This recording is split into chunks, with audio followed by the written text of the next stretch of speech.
Good morning, good afternoon, good evening, everyone here at the UN Global Compact Forum as part of the UNGA this year virtual engagement. My name is Dr. Sanjeev Kagram. I'm the General Dean of the Thunderbird School of Global Management, the #1 school for global management in the world. We're part of the Arizona State University, which has for the past 6 years been ranked #1 for innovation, and most recently was ranked #1 for the SDGs in the United States. Us, along with our sister school, the College of Global Futures, have been organizing a series of events around this UNGC virtual forum because we're so committed more broadly to the SDGs, but must very specifically as a business school and a leadership management school to the role of business in advancing the SDGs during this decade of action and building back better through this difficult and challenging time we're all living in.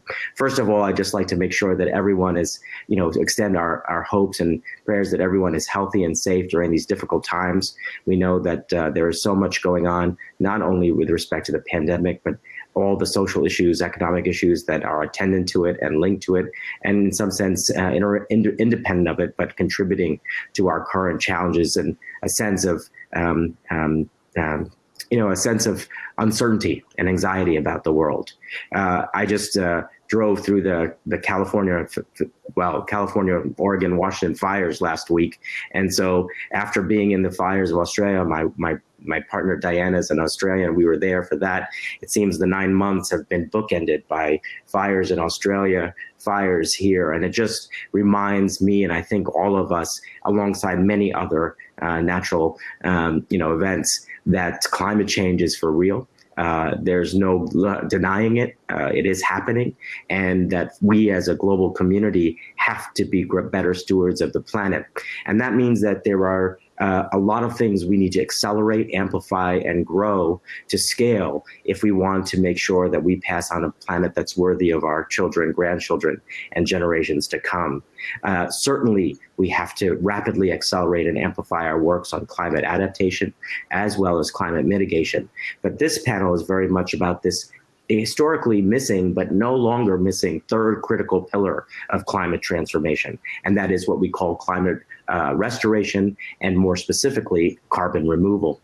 The world, really, we as humanity flourished when we had carbon in the atmosphere of around 250 parts per million, at the most 300 parts per million. We're currently at somewhere in the order of 400 to 420, headed to 450, who knows, higher than that. Even if we achieve, and we must achieve, all of our goals, 1.5 degrees Celsius on climate mitigation, adapting to the changes that have already occurred with the climate and will continue to occur, we must remove this excess legacy carbon from the atmosphere if we want to hand over a healthy planet to our children and grandchildren. So over the last 2 years, many leaders around the world, including those you'll talk to and hear from today, have been coalescing in various different formations. I'll introduce the panelists in just a second, but the Foundation for Climate Restoration, Rick Parnell and his colleagues have been absolutely essential to this. Kathleen Rogers and Earth Day Network, Laurie Gatry and Carbon Engineering, and many, many others. We're going to have another panelist, Philip Tigo, a senior advisor to the government of Kenya, shortly as well. We've been coming together in a global carbon removal task force where we're bringing leaders from the private sector, from the public sector, from civil society, from academic institutions like ourselves, to work together, because this is an essentially transformative initiative and effort, and no single organization or sector can achieve this by themselves. The recent announcement by Microsoft right before the pandemic hit of going carbon neutral by 2030 and fully carbon negative by 2050, that is to say, removing all the carbon Microsoft emitted into the atmosphere from the time of its founding, is a remarkable and bold step forward. And there are many like this. So the time really now for carbon removal and climate restoration. This task force is working very closely with partners all over the world to advance bold and ambitious goals around carbon removal and climate restoration, and make sure that the road to Glasgow on COP26 involves the launching of a major new SDG 17 multi-stakeholder global partnership on carbon removal. With that introduction, let me go over to my good friend and colleague, Rick Parnell. Rick, it's been a little over a year since the first Climate Restoration Forum. You just came off of a second incredibly successful Climate Restoration Forum. It seems like things have just, from my perspective, have just gone incredibly fast and furious in a positive way in terms of the galvanizing of different stakeholders, the building of the movement. Share with our audience around the world what's happening and why it's such an exciting time to be involved in climate restoration and carbon removal. Sure. Thank you, Sanjeev. It's great to be here. Yeah, last year we went to the UN for the kickoff of the foundation globally. And we went with an idea, the concept of climate restoration, and we just weren't sure. We believed in it, but we just weren't sure would they come. And we had a really great turnout. And again, the idea of getting back to pre-industrial levels on carbon is at the core of what we're trying to do. And we have found over the last year so many people that want to join us, including the colleagues that we're about to hear from, as well as Thunderbird and ASU. When we kicked off the Foundation for Climate Restoration last September at UNGA, what we quickly learned, you and I sat down, I think maybe 2 days after the forum, you and I sat down, and what we realized is that a lot of people are interested, they want to play, and they need more vehicles. And so the last year, we've been working on the Carbon Removal Task Force, Global Carbon Removal Task Force that you and I both have co-founded with some of our partners. And I just have to say that the partners that have joined us, it's been absolutely amazing over the last several months. And having the announcement yesterday that Kenya did, and I'll save that for a little bit later in case our colleague Philip shows up, made yesterday that many might have heard about. It's just incredible. This month alone, I was saying to my colleagues yesterday, just in the last month, we've seen the Pope call for climate restoration in his message. I think it was September 1. We've had so many different partners that joined us for the forum last week. We did our second annual forum, and it was very well attended, and we had some great speakers. And we've had so many different partners join us on this journey. Youth organizations, faith organizations, movement organizations, corporations. People are starting to really understand that climate restoration and carbon removal is absolutely, as Kathleen Rogers coined it, the third leg of the stool. It is the third pillar of climate action. So it's been a really incredible year. In spite of everything that's gone on over this past year, we've been really, really pleased with the traction we've been getting. And for those who may be, jumping into this for the first time, Rick, could you say a little bit, can we really restore the climate? Is that, what do we mean by climate restoration? Yeah, so, I was at the United Nations Foundation for, I think, 17 years, and I had never actually heard this concept of climate restoration. And when I was approached about 18 months ago by the founder of the Foundation for Climate Restoration in its previous form, and we started talking about actually restoring the climate, turns out you can. You're not going to bring back species that are extinct. And, I've had people challenge me on that. I get that, of course. But the idea that we can get back to 300 parts per million or less by the year 2050, we can. We just did an op-ed that I co-authored with Sir David King out of the UK. And it talks about what we need is the political will. The solutions are there. Lori's going to talk about that, as will Kathleen. The solutions are there. The financing is possible. The movement is building. And, we have youth across the world who are just not going to stand for, let's make it, not as bad as it could be. That's not acceptable. We need to fully restore the climate. So yes, the solutions are there. And we've seen from the COVID response that the financing can be there and people can change behavior. We don't have to change behavior over a 10, 15, 20-year period. We can change behavior in a matter of weeks. Thank you so much, Rick. I want to go over to Kathleen Rogers. Kathleen has an incredible resume. I can't even begin. Over 20 years as an environmental lawyer, advocate, really just a conscience of our planet and our world. Our Earth Day Network really is a transformative institution and one that is helping us transform so much, and particularly when it comes to carbon removal and climate restoration. Kathleen, when folks hear carbon removal, and we're going to talk about that with Lori in a second, they, in their mind immediately go, oh, is this geoengineering? Are we doing crazy things to the planet? Are we going to, put ourselves at risk by doing, all these, sort of magic things that are going to hurt us? But your organization and you have been really dedicated to natural solutions for carbon removal and climate restoration. If you could tell our audience, our participants, all the great things that are happening and are possible when it comes to natural solutions, it would be great. Welcome, Catherine. Yeah, thank you. I start off by saying I'm a lawyer, not a biologist or chemist or an engineer, but I'm in my organization's in the movement building business. And while we are talking about technology and natural systems, I was happy to hear Rick talk about the concept of spreading the word, of building a movement, because that's near and dear to our heart. And we've long been aware at Earth Day Network, we've been working on climate change for more than 20 years.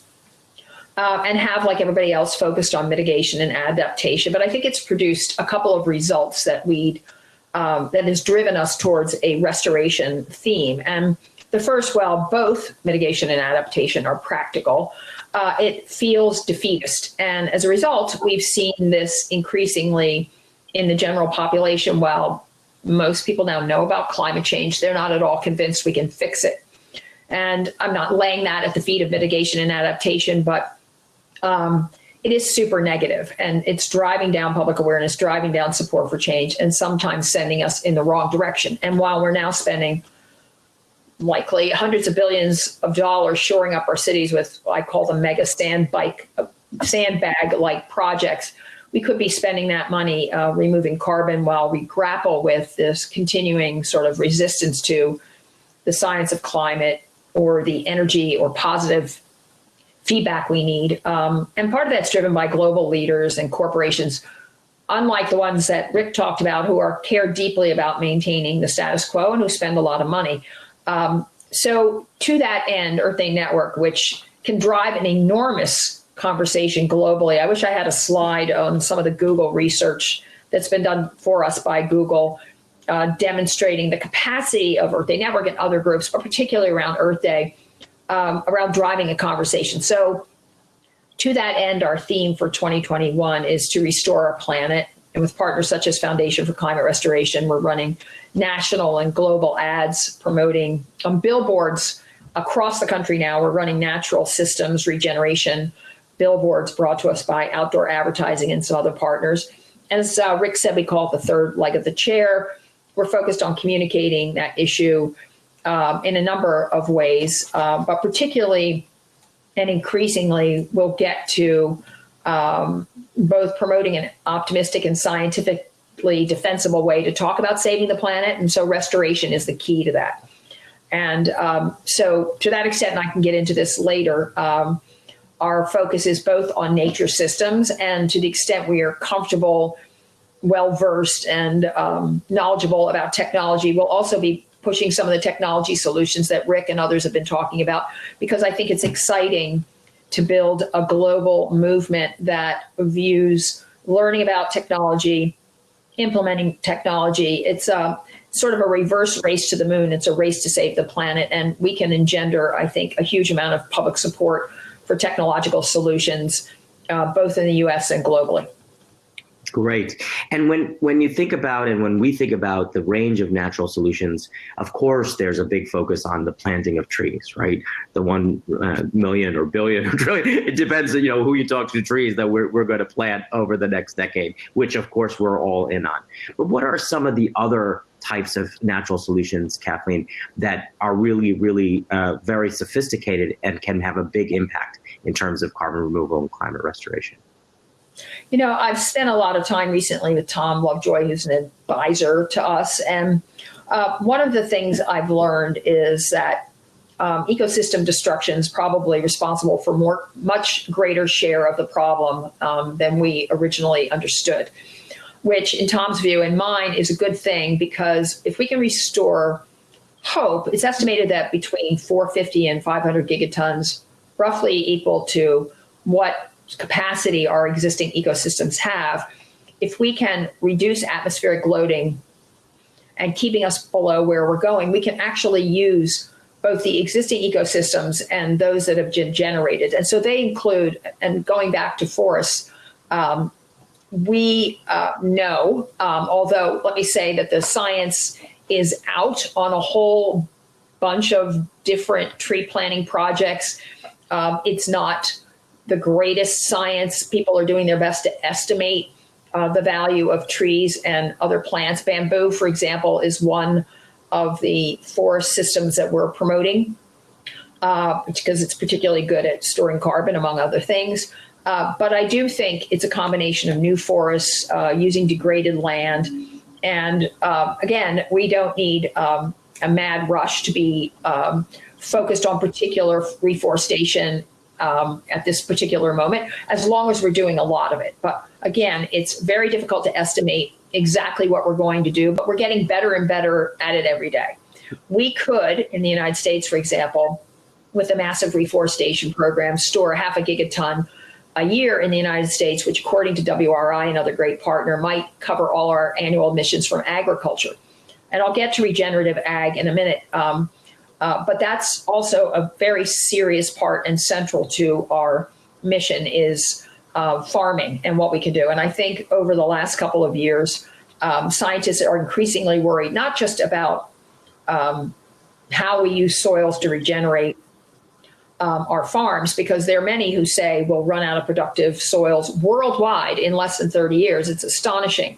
So there's a dual purpose in using farming, and 1 billion acres of ag land alone in the United States, if we could use that in a way to support major reductions of carbon and provide food. So these processes have been around for 100 years, including rotating crops, plant covers, composting, mushrooms, all sorts of other things.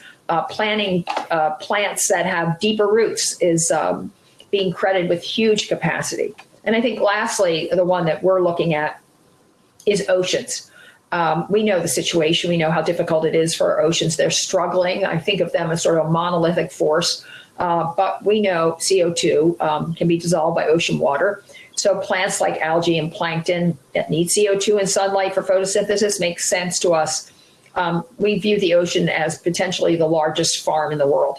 So we're looking at the efficacy, cost, science, and other issues, but ocean restorations, coral reefs, and the animals and species that are in the oceans can be a great source of carbon removal. And those are the three areas, regenerative ag, forests, and the oceans that we're focused on. And it just, when you stated it such a sort of crystal and clear way like that, Kathleen, it just reminds me, and I'm sure many of our audience members, whether we were in secondary school or high school, our biology classes. These are exactly what we were taught right when we were in 9th and 10th grade around the world, going back to the fundamentals, the basic, right? It's so clearly within our grasp to do. Let me come over to Lori. Oh, do you want to add anything? Go ahead, please. Kathleen. Yeah, I forgot to mention one last thing, and we've launched a global campaign to promote climate and environmental literacy. Speaking of high schools, which for us at Earth Day Network has been this, sort of poor stepchild of our movement. And I mean this when I say teachers can be the equivalent of scientists that brought us to the moon. So educating kids on the capacity of the Earth to restore itself through tech and other things is a way I think we can build a giant natural reserve of human energy and understanding and even political activism around climate restoration. Yeah, and the next generation of real stewards of this precious planet of ours. Thank you so much, Kathleen. Lori, if I could come to you, what's exciting is alongside these very, very profound and very, very much accessible natural solutions that we have at our grasp, we have this whole range of new technological solutions that are safe, that are capable of making a big difference. At Carbon Engineering, tell us a little bit more about Carbon Engineering, this wonderful organization that you've run. We know that you have bring 25 years of experience in engineering, tech, and finance, and so many others. So we're really grateful to your leadership. It seems to us that this combination of natural and technological solutions really provides us with a pathway to success. Would love to hear your thoughts. Absolutely. Thanks so much. And thanks for the chance to be on this important panel.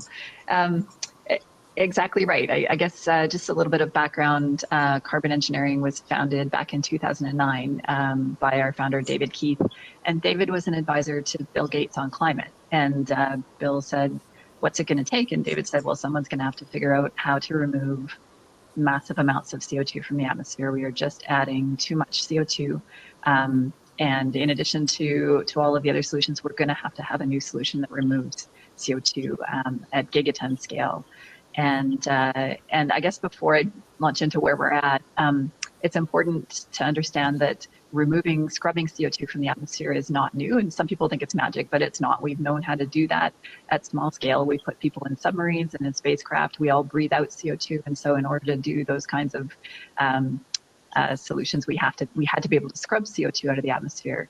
But at the time, it was done at very small scale, so kilograms of CO2, and it was very expensive. It was about $1,000 a ton. So what David and Bill could see at the time is we were going to have to figure out how to do it at very large scale and make it really cheap in order to make it affordable to help with climate restoration. So they set out on the quest. That was 2009, and we could see that we needed to be able to. There was no time to invent new widgets. We needed to figure out, in order to make it inexpensive, we needed to leverage other technologies that were out there at scale. And so what we did was we borrowed pieces of equipment from lots of other industries and put that together with some clever chemistry. And fast forward to today, and the target, I should say, at the time was how do we build a 1 megaton plant? How do we build a plant that can use local resources, local renewable energy, and pull 1 million tons of CO2 out of the atmosphere at a site. So that's been our target size for a commercial plant ever since 2009. Fast forward to today, we built a pilot plant in 2015. We started scrubbing CO2 from the atmosphere with that technology, and we're now going to we're now commercializing. We're 25,000 person hours into the design of that final step up, the 1 megaton plant that we'll build in the Permian Basin down in the U.S. So it's really exciting for us to be commercializing our technology. We published a paper a few years ago that showed how we will be able to do that at a cost of $100 a ton. So really exciting. It's still expensive, but it holds climate restoration within affordable reach. We're now at this point where the technology is essentially infinitely scalable. There are lots of sites around the world where we can put these plants, lots of energy, wind, solar, hydro, other that we can tap into to do it in a very clean way. And the plants will pull scrub carbon out of the atmosphere. And there are places where we can put that carbon. We can put it into durable products, and we can simply put it back into the geosphere. And the lion's share of the CO2 that we scrub from the atmosphere will be able to be put safely back into the geosphere where all of the carbon came from. So it is a scalable, affordable solution to climate change that we're commercializing as fast as we can, and we're able to move forward. We get a lot of questions about what's allowing it to be economic. How do we make it economic to pull that CO2 out at scale? And we're thankful for all of the folks around the world that are working on carbon policies that support pulling CO2 out of the atmosphere and either turning them into a low carbon fuel, which we've done as well, or simply putting it back into the geosphere. So there are policies like the California Low Carbon Fuel Standard and the 45Q tax credit in the U.S. that made it possible for us to move forward with the design of this first commercial plant. But we're really excited to see in the last 12 months that that climate leaders, as you mentioned, Microsoft and others who have said, look, we don't have time. We also need to lean in. And so we're seeing an incredible groundswell of voluntary participation by companies and governments that are moving forward to take meaningful steps and put really meaningful money behind supporting, trying to help accelerate the scale out of these technologies. So really exciting times. We're going as fast as we can. We'll have this tool in our toolbox to be able to scrub 1 million tons. For us, that's a building block. There will be sites that have many of these 1 megaton plants and other places where probably the answer might be to put a smaller plant, but we're focused on the need ultimately to, we're told by experts that we'll probably need to scrub 10 to 20 gigatons a year out of the atmosphere. And so that would be 10 to 20,000 of our plants. So that's our eyes on the ball. That's what we need to be doing, and we're going as fast as we can. So, for an ordinary citizen, a megaton sounds so big. And when you say that most of that can be responsibly and safely reintroduced into geosphere, what does that really mean? How can you break that down to make it a little more accessible to all of us out there that maybe didn't get past that 10th grade biology? Absolutely. And if we look at trying to sort of give you a sense of the scale, a small car weighs about a ton. And so when we talk about emitting 40 gigatons of CO2 into the atmosphere every year, it's as if we're launching 40 billion mini cars into the atmosphere in terms of the weight of the CO2 that's being added. So it's invisible, tragically it's invisible, so we don't see it. But we are putting 40 billion tons of CO2 molecules, 52 billion tons of CO2 equivalent into the atmosphere every year. And so that's the buildup of the CO2, and that's what's causing climate change. In fact, 95% of the problem in terms of the number of CO2 molecules is actually the CO2 molecules that have been put up in the last 200 years. And only 5% of the problem is the CO2 molecules that we're emitting today. So when we talk about the need to get to net zero, just literally to be pulling out as many CO2 molecules as we're putting up, net zero is great, but guess what? We need to go backwards in time, as you mentioned that Microsoft had announced, where we not just, slow down our emissions, pull out what we can't avoid. We also need to go backward in time and start to pull some of those CO2 molecules out. So the world is focused on net zero by 2050. That's great, but we need to have the technologies like ours that will also let us go backward in time and pull more of those CO2 molecules out. So it's so about the technology like the one that carbon engineering has really bringing to scale. Certainly at ASU, I think Silicon Valley Holdings, our Klaus Lechner's mechanical trees. There's many more of these carbon capture technological solutions that we want more out there in the market. We believe in lots of these opportunities. What are some of the other ways that we can capture carbon in addition and sequester it and or utilize it, make it an input rather than just an externality, in addition to the carbon capture technologies like the one you're mentioning that you're all advancing? Yeah, where there's a whole ecosystem of carbon utilization companies that are, and for us as a direct air capture company, we've learned how to pull that CO2 molecule out in an affordable way. But the question is always, how do you put that CO2 molecule to work so that it's economic, so that we put it in durable storage into the geosphere is great. But there are companies working on putting it into concrete and reinforcing the concrete. And that's a very durable form of storage that keeps that CO2 out for a long time. We also can turn the carbon from the air. We put the carbon from the air together with renewable hydrogen and turn it into a long chain hydrocarbon. So we can turn it into diesel or jet fuel. And so in that case, we're not permanently sequestering the CO2. We're recycling the carbon in the air back into a fuel that gets burned again. But now at least we're recycling carbon in the air instead of pulling new fossil fuel out of the ground and adding that carbon into the active biosphere. So that's also a good solution. We look for the carbon utilization sort of markets that are big enough to be meaningful. How do we do that? And so sequestration is one. Liquid fuels is the next biggest market where we can put that carbon to work. But then construction material is a huge one, and lots of other smaller applications. So we're, from our perspective, we're agnostic about which way do we put that CO2 molecule to work. We'll support and work with all of those companies and provide solutions ourselves to make those liquid fuels so that we can really pull through as many of these solutions as we can. And one more question. I mean, that dramatic drop from $1,000 to $100. That seems to an ordinary person, again, like, well, that seems pretty, if we're just like, I don't know what that means really in my pocketbook, but that seems a lot cheaper than it once was. Aren't we there? Where do we need to drive that price to really make it, catalytic in terms of the carbon? I guess I stare at the global abatement curve a lot, and I calculate, I do the math. How much would it cost us to get to net zero with these technological solutions at that kind of price point? And way back in 2005, the forecast was that it would cost 1% to 2% of global GDP in order to solve climate change. And of course, we're many years now without having done some of that heavy lifting, and we're scrambling.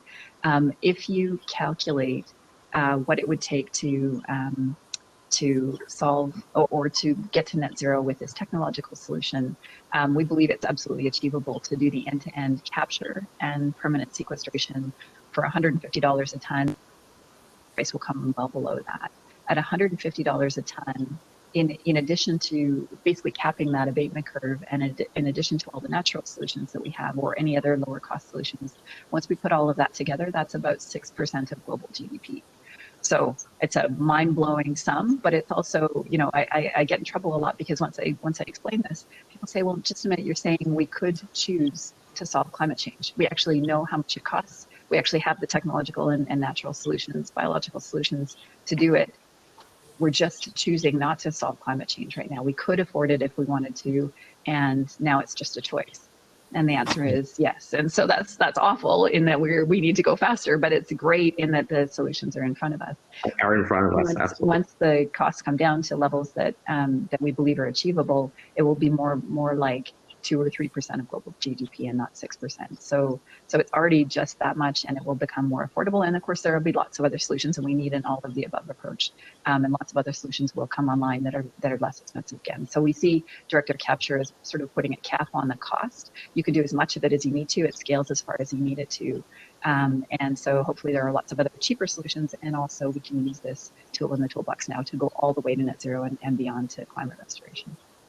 That's fantastic. So I'm going to come back to you, Rick, and just, you know, we're going to come back. We're hoping that Ali or Philip from Kenya can join us. If not, we'll save that announcement towards the end and we'll raise it. But this is about the Union Global Compact and companies embracing the SDGs, the 10 universal principles on human rights, labor, environment, and anti-corruption. You know, we spoke about the Microsoft example. What are you seeing in the corporate sector amongst companies around the country and around the world in taking leadership positions in addition to the ones we've been talking about? And even more so, what would you like them to do? What would you ask companies to do as part of their, you know, membership as in the UN Global Compact? Yeah, thanks, Sanjeev. And I would say there's so many things here I want to build on with my colleagues. This is just such a powerful moment. You know, it's no surprise that Microsoft is in the lead here. It's the DNA of Bill Gates. I know he's not chairman anymore, but it's natural that Microsoft would take a lead on something like this. I really applaud Microsoft because they are the first to say, you know, that they are on our task force as well. They're the first to say, we're not sure how we're going to get there, but we are going to take this step forward and say we're committed to it and let's figure it out together. I don't know why other companies can't join that as well. I mean, there's so much potential there. The other thing that, you know, I hear this a lot is that companies are increasingly, you know, I like to say that the people that are in the boardroom and in the C-suite, they have children and grandchildren too. I think the days of denial are over. And I think the days of, you know, for the most part, not everyone, but for the most part, I think companies want to find a path. And so I think it's our job to help them find a path. One of the things that we talk about, and we launched with our partner Kathleen earlier this year, is the role of local governments. And I've talked to many UN ambassadors that have said, if we can start with the local governments and push it from the bottom up, that helps us on a global scale. And what I mean by that is that it started in Santa Clara County. They were the first to call for climate restoration at the county level, which means they changed their planning, their procurement, and all of that because they're building all these municipal buildings. Why wouldn't they build them carbon negative? So, and what's happened with that is that now it's going global. We'll talk about that more in the fall of other cities that are coming online that are taking on climate restoration.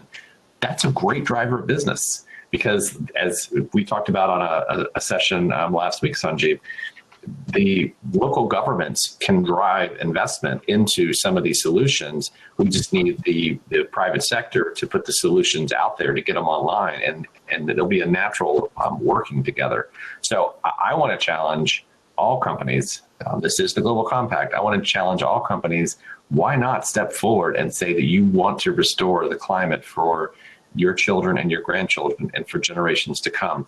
Final point, and then I promise I'll turn it back. I want to say, I want to build on what Lori said, is that, again, I have been in this space for 20 years. And when you say to people, you understand mitigation, adaptation, critically important, renewables are here to stay, no question. But 95% of the legacy carbon will still be there in 2050. So you'll still have the storms, you'll still have the sea level rise, you'll still have all these issues. It's a jaw dropper. People stop and think, wait, getting to net zero solves everything, right? No. We have to be able to get the carbon out while we're doing mitigation and adaptation.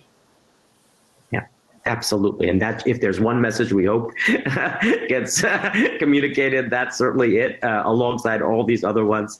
And we read a report, as you know, Rick, Lori, Kathleen, launched at the World Economic Forum that showed that there's trillions of dollars. And I think Lori's and Kathleen's intervention so far show there's trillions of dollars of opportunities for the private sector, public-private partnerships to create win-win solutions to remove that legacy carbon from the atmosphere, and hopefully put it into new products and services as well that could be low cost and support job growth and global Green New Deal. Kathleen, let me ask you the same question, and please jump in on any other topics. What would you ask corporations to do? Now, these are corporations, more or less, certainly because they've signed up to the compact, that do want to do the right thing. They want to be part of the solutions. They want to be on the right side of human history and planetary history. What more can they do? What differently can they do? What additionally should they do to contribute to carbon removal and climate restoration? Yeah, I sort of like to divide the conversation. There's, besides corporations, there are investors. There are extraordinary amount of money out there floating around. Trillions and trillions of dollars that investors want to apply to new solutions. And they're still hedging their bets, often in traditional types of products and processes. So I'd like to see more attention on an effort to push private investors and venture capital and everyone else that's rolling in dough to solve some of these major problems, because they have a lot of capital to invest and they're looking for innovation and innovative solutions. So in addition to that, I think, again, I'm an activist and focused on policy. And so I'd like to see more globally and nationally, not just in the United States, but worldwide, more tax and other incentives that corporations, smaller corporations too, can receive in exchange for more and better investment in product changes. I'm in a position where I hear lots of mega companies making process changes. And I think Amazon was, interestingly, the most honest. They're running an ad right now worldwide, but in the United States too, about their pledge to go carbon neutral. And the second sentence of the ad is, we don't know how we're going to get there, but we're trying. And so I think that's absolutely true. If Amazon's confessing to an inability to put their finger on the biggest companies in the world on how they're going to do it, we have to bring private industry and innovators and inventors all together to help provide those solutions. I'm hearing pretty remarkable ideas that are coming forward, the same that you saw in the Industrial Revolution, which as it turns out, I'm a student of. And so we have the opportunity, I think, for small and mid-sized companies to play a mega role in this, if we can just share the investment with that. A lot of companies are stuck in their current production processes, and while Apple and others are trying to find ways to go carbon neutral or even carbon negative, I think the opportunities are actually below the mega corporate level. And so I'd like to see investment. I'd like to see tax and other incentives for those companies to bring forward new solutions. And certainly we need to inspire the garage store inventors and the kids on this to get really involved, because there's so many opportunities. There are centers around the country where young inventors can get together and provide new ideas to big companies. I don't want them all sucked up by the big companies, because often those new solutions get thrown to the side because they don't want the competition. And that's actually really true. But on the other hand, early this morning, I saw a study of 28 of the 50 states are making serious investments, or corporations are making serious investments in carbon removal and restoration. So it's already happening on the ground. We need more PR, more media, more communications about the excitement of this, because we do need to inspire a generation to get to work. Finally, I think, I do believe there are mega corporations, some in the fossil fuel business, but others not, that continue to drag their feet. So it'd be really great to find a national conversation and then a global conversation that makes this a moonshot, particularly around climate restoration. That's fantastic. And as you know, Kathleen, as part of this task force on global carbon removal, we've organized ourselves into two working groups that very much fall into the 2 points, two sort of major thrusts of your comment. One, a policy working group that will create the enabling environment, the tax incentives, the subsidies, the sort of the nudges that can really move this in a much more quick and powerful way. And then the market side, really mobilizing, trillions of dollars if necessary to get these solutions to scale, to really pump up the R&D ecosystem. But I have to just say that I completely agree with you. We really want small and medium-sized businesses all over the world to be at the frontier of this, because that leads to great job growth. We know that that's where it is, and we need to get people back to work as part of this world that we live in. So we want carbon removal to be very much part of this, as I mentioned, and I know you agree, Green New Deal here in the United States, all over the world. Lori, to you now, where would you like to see the private sector and companies? What can they do more? What can they do differently? What should they do in addition to what they're already doing to really make a difference on carbon removal and climate restoration? Great question. I think certainly what we're seeing, our plants require significant capital to build, and the great news for us as we go around and speak with investors and lenders is that there is a lot of capital out there with an ESG focus, and so they want to put that capital to work working on building these kinds of projects. The challenge actually for the build out is how much market demand is there. We do need governments to continue to develop things like the low carbon fuel standards or other carbon policies that will put a value on that to get to the scale that we need. But in the world of companies, really what we're seeing is you mentioned Microsoft, where we announced a collaboration with Shopify, Stripe. There are other companies saying, look, we can't, we have a carbon footprint, we can't go 100% full-on permanent carbon removal, but what we can do is afford to put $1 million Stripe or $5 million Shopify. We can take a little tiny corner of our sustainability spending, and we can put that money toward these permanent carbon removal offsetting. And we're going to do it. We're just going to do it because even though it's more expensive than some of the other offsetting we've been doing, we know that the world needs to catalyze these scalable, affordable solutions to climate change. And so what we'd love to see is more companies just say that we're gonna take a corner of our sustainability spending that we're doing voluntarily, and we're gonna target permanent carbon removal solutions. And so we're working with those companies who are forming consortiums and trying to do larger things at scale to be able to offer them solutions. 1 megaton, 1 million tons is a lot, and small companies don't need 1 million tons of offsetting to look at their carbon footprint. And so we're working with those aggregation of companies so that we can provide solutions to them, so that we can do things that are sliced up to match them. And hopefully, as that happens, that groundswell happens, we'll see market demand, voluntary market demand, come in really fast and helps catalyze in the next few years that are so critical to getting the carbon problem under control. And then as those government policies come online more slowly, which they're want to do, then the heavy lifting is done by those carbon policies over the longer term. But the companies can move, they can be nimble and move really quickly, and just even carving off a small amount of money toward permanent carbon removal is really meaningful to help us scale. It is, and it really starts to catalyze the market, the broader market, right, Lori? Absolutely. So want to now say, I think our colleagues from Kenya won't be able to join us. As you know, there's some difficult challenges happening with the Kenyan government parliament right now for the last couple of days. But we want to thank them, and they continue to be completely committed. The Kenyan government, alongside colleagues from the Colombian government and other governments of the world, are joining forces, because when it comes to the sort of global agenda, as Kathleen and Rick and Lori have been sharing, we still don't have a clear set of normative principles and directionalities, let alone targets when it comes to carbon removal. And so this has been a missing piece in climate governance, if we could put it that way.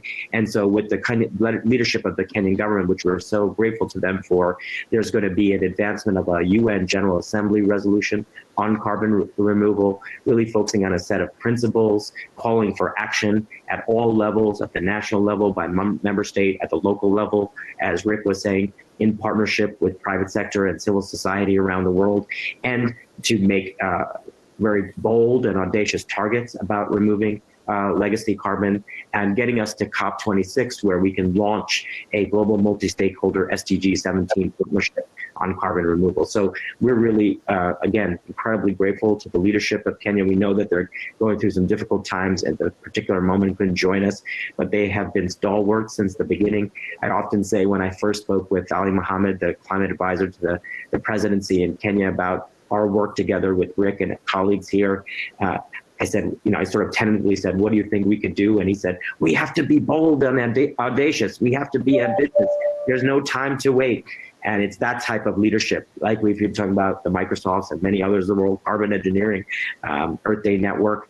The government of Kenya has jumped into the fray. And for them, as they would say if they were here, they don't expect to be the frontier edge of technological solutions. They certainly have a deep commitment to the natural and biological solutions, as Kathleen, I'm sure you would agree. But what they are really calling is to say that, we as a global humanity, and particularly the global north, has to take responsibility for the legacy carbon that largely came from our consumption and production practices. So we want to thank them and wish them the best during these difficult times. Rick, I know that this is a huge early win, even if we're just starting the process. A UNGA resolution is a very complicated political process, but nonetheless, it sets the global agenda. It puts a normative flag in the ground. Why is this so critical as we move forward on the road to Glasgow? Yeah, thank you, Sanjeev. I mean, I think that the private sector has definitely, and movement builders like Earth Day Network are in the lead here. And I think that Kenya, the government of Kenya, as they said yesterday or the day before, we need to be revolutionary in order to be normative. And what that means is that for the UN to start talking about the resolution that they have been working on, talks about climate restoration is recognized as the third pillar of climate action. Therefore, because of climate restoration, we must get to full carbon removal. It also talks a little bit about how the IPCC should do a special report on carbon removal and climate restoration, which will drive investment and will drive science. Science desperately needs funding for more testing. There are solutions. You brought up geoengineering before. There are solutions out there, but they need to be tested, and scientists need the funding. And so this is a natural, I like to talk about dominoes falling.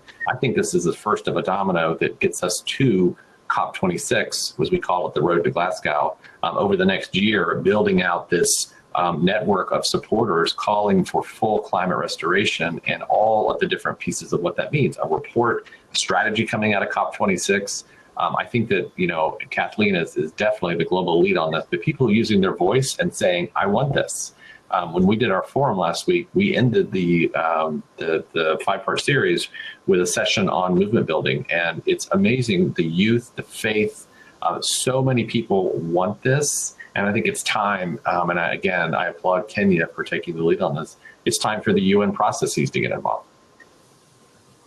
Kathleen, I'm going to go with you to our last round. We're going to give everybody a little time back. My own view about these things, we're on Zoom and these technology platforms all the time now. So my goal is to always give some minutes back to people to hopefully go meditate or take a walk or whatever it is. But so in this last round, you have the magic wand. You get to make 2 wishes that will come true, that will make huge changes and game changers for the world when it comes to climate restoration, carbon removal. How are you going to use that wand? And anything else you want to say as we close up our wonderful session this morning? Well, I know you warned me about this, but this question, I think my magic wand is to replace what I would say the all-consuming negative approach of we must end something, AKA fossil fuel burning. And I'd love to replace that message with that we can fix it. I call it in the US, the Bob the Builder phenomenon, where you have these little plastic characters that run around and some disaster happens, but they all get together and we can fix it. Yes, we can. And I think we need to replace the negativity generally, although it needs to be done, don't get me wrong, around ending fossil fuel dependency and burning of fossil fuels, because it is down the road, but we need to replace it with a sense of optimism and technological integrity and marry those 2 things into an idea that we can solve the problems. I think, interestingly, when companies like Salesforce announced the Trillion Tree Initiative and other people, they're all headed in that direction. They may be taking steps that are actually easy for them. It's easy to, in a sense, to plant trees. But I think the initiative is there. I think the push is there. And I think we need to move dramatically in that direction. And the second is, I think the UN process is really important. But I do think having leadership at the national level around tax and other incentives, policy initiatives that will drive innovation and provide people with a sense in the corporate world, again, at the much smaller level than the mega corporations, although they often have the money, and let these things develop quickly and efficiently and come to market without having them be absorbed by major companies. We need to diversify the climate restoration corporate approach and make sure that we can share a piece of the pie, not just with mega companies, but with small and medium-sized companies around the world, because it builds both equity and it builds inclusion, but it also builds adoption. And what we need is the world to adopt the concept that we can restore the planet. Thank you so much for your leadership, Kathleen, and using the magic wand in that wonderful way. So the wand is now being passed over to you, Lori. Your one or two game changers that you can invoke on for us to really propel us forward. Lori. First of all, I have to say that I love the Bob the Builder analogy. I feel like I'm just rolling up my sleeves and trying to work every single day. I'm going to use that again. Thanks, Kathleen. And I guess also what Kathleen said is I feel like we haven't gotten the message out that we can fix this. And so there's a lot of people that don't have hope where they can and should have hope just because they don't know that we can fix this. And so I guess if I could wave the magic wand, I would want to get that message out that we can fix this, because all of a sudden, if people know we can and they see why and they understand it, then everybody rolls up their sleeves to join the Bob the Builder task force and get to work, and we all get to work and we go faster. And if we don't know that we can fix this, then we feel hopeless and we just drift and we don't sort of put our efforts toward it. So, magic wand, I would just try to get the message out and try to support public understanding of the fact that we can fix this, and then let companies and governments and people, individuals, step up and take part however they want to, but in a way that's gonna help us get there as fast as we can. So yeah, I would wave the magic wand and just let people know more broadly, we can fix this, we know how to do it, we just need to go as fast as we can. Thank you so much. And over to you, Rick, my friend. Final thoughts, and then also the wand is in your hands.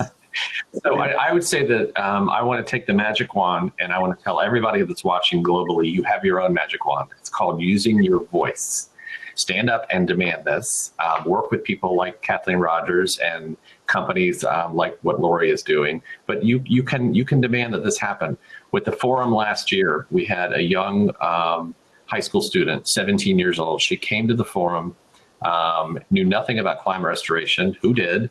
And she, at the 2 days afterwards, she said to me, I came into the forum thinking I had no future. I'm leaving the forum realizing I can have a future. She has since, she's 18 years old and she's off to Vanderbilt University, but she has joined our board of directors because we need those young voices helping us get to fixing the problem. But again, as my colleagues, Kathleen, Lori, and you, Sanjeev, have said, we can do this. We just have to choose to do this. Thank you so much, Rick, for your leadership and the foundation's leadership. Speaking of the foundation, the forum happened last week. There's a tremendous amount of knowledge and information and expertise that was shared through a series of events, right, Rick, that are available on the foundation's website, on the YouTube channel, on the financing, on the investment, on the science, on the citizen action. So please do go. Certainly come to the websites of Thunderbird and ASU. We are all in. Our commitment at ASU is we judge ourselves by who we include and not who we exclude, and how we contribute in every way that we can, through transdisciplinary research, through partnerships with great organizations like the leaders you see here, to make a difference in the world. For us at the Thunderbird School of Global Management, we've been known for 75 years now as a leader in global management, international affairs, culture, and languages. To that, we have made a deep commitment to the new technologies of the fourth industrial revolution, AI, the Internet of Things, distributed ledger, and so much others, diversity, equity, and inclusion, and a global circular economy and sustainability. The work of carbon removal and climate restoration sits firmly in that. So I want to challenge all my students and all the students around the world to jump right in, create those new small and medium-sized companies, get active in those civil society organizations, take the reins of policy power, and make the difference that we can, because the future is bright. It's a tough time. We know in the world there is so much suffering, unfortunate, because of the pandemic and many other attendant issues that have historically been left unaddressed. But this notion of climate restoration and carbon removal provides us a pathway not only to hope, but for us, older generations, to redemption, perhaps, and for younger generations, opportunity for an incredibly bright future. So thank you, Rick, Kathleen, and Lori, for your leadership. Please stay safe and healthy, everyone. God bless.